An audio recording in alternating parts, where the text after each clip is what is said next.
This was one of the biggest surprises at CES this year, and I don't mean as far as electric cars are concerned. I mean one of the biggest surprises in the entire consumer electronics show, and it wasn't just the car. The car is beautiful, and it's got amazing electronics, and we'll talk about it in a second, but it was about who unveiled it, which was the maker of PlayStation, the creator of Walkman, Sony.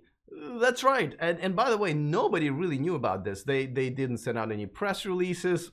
They didn't do any previews, none of that stuff. As a matter of fact, the people who were working the Sony booth around the car said that they were told pretty much the same day. They're like, hey, guess what? We got a car and you're going to be talking about it. So a secret, well guarded.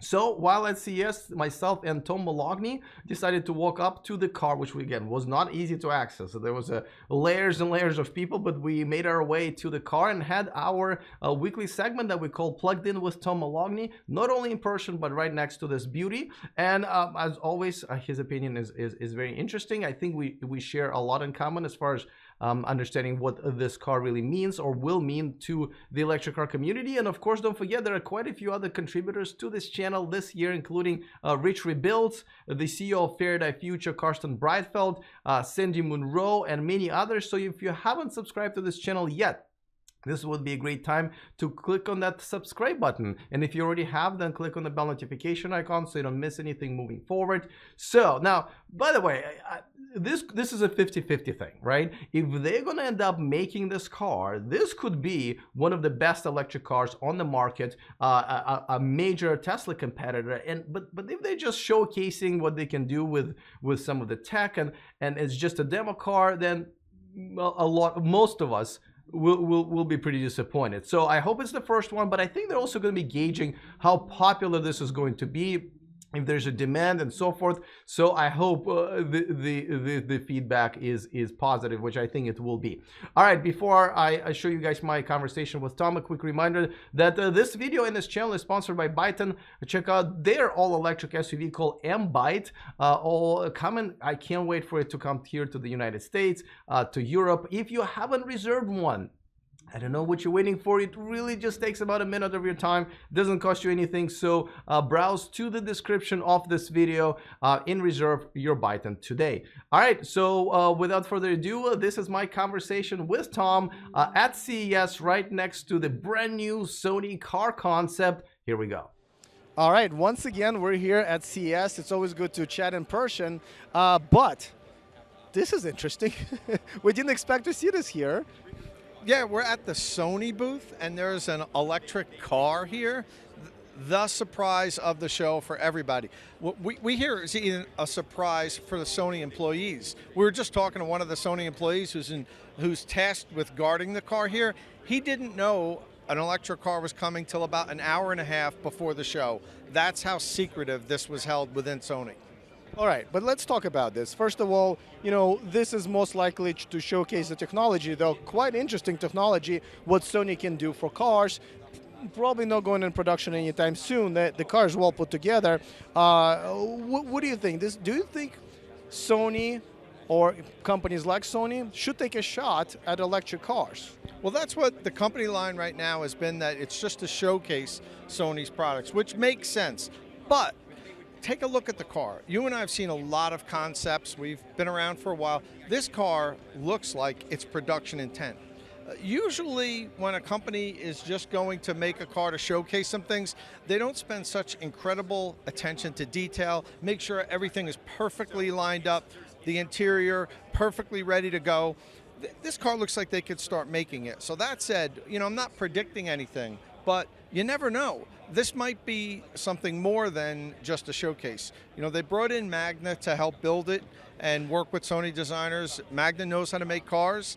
So, just to build this to put on display and, showcase some of Sony's tech, I'm not 100% buying that. You never know.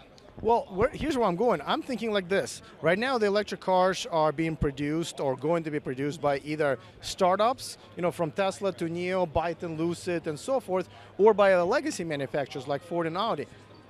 Either small startups with no experience of making cars or huge legacy manufacturers. But this is a huge company with a lot of money, with a lot of power to do stuff if they want to. But they're sort of startup. If they're going to start making cars, they're going to start from scratch, and that's an advantage. Do you think that's an interesting a type of player that we can see in electric car manufacturing in the next few years? So for the first time really ever, almost anybody can get in the automobile game. You couldn't do this 20, 30 years ago. Sony would not have rolled out a Sony car in the 80s, let's say. It's just impossible. But with electrification of the industry, and now the cars are shifting, from traditional automotive engineering to being pieces of technology that, this can happen. I mean, look at Dyson for a while. They were saying they want to build an electric car. Well, why not Sony?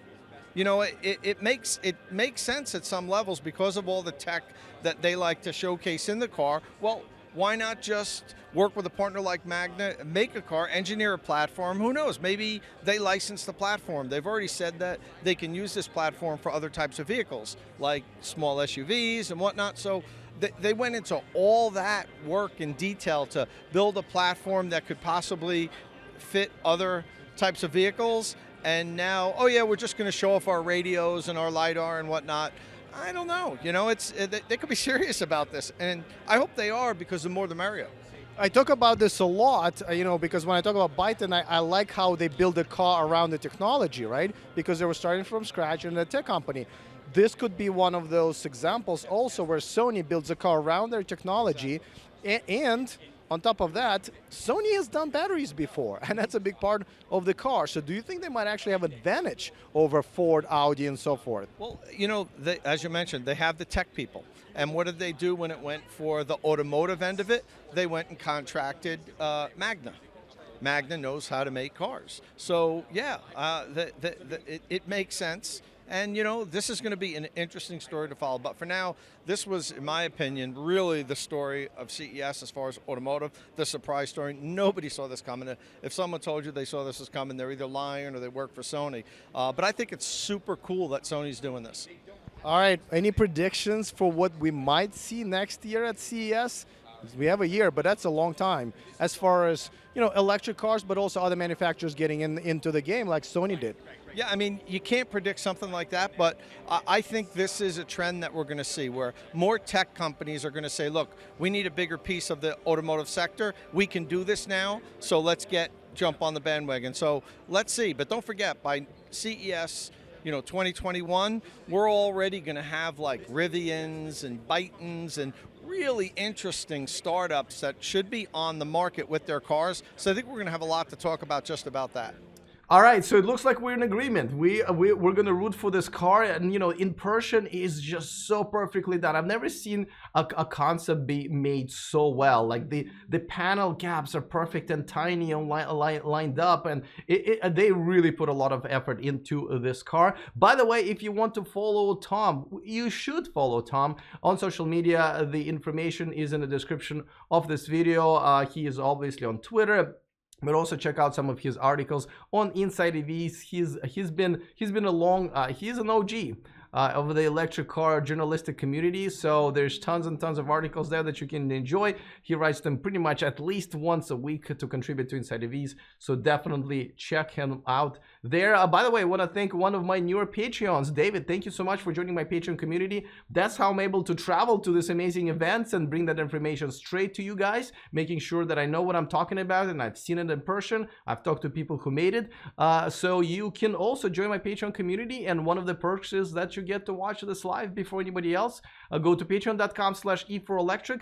That is also in the description of this channel. And once again, if you haven't subscribed to this channel, go ahead and click on that subscribe button down there, and then the bell notification icon so you don't miss anything moving forward. We do electric car news every day here, including weekends, holidays, and everything. So make sure to subscribe, and looking forward to your comments in the comment section. Other than that, see you guys next time, and remember to stay charged.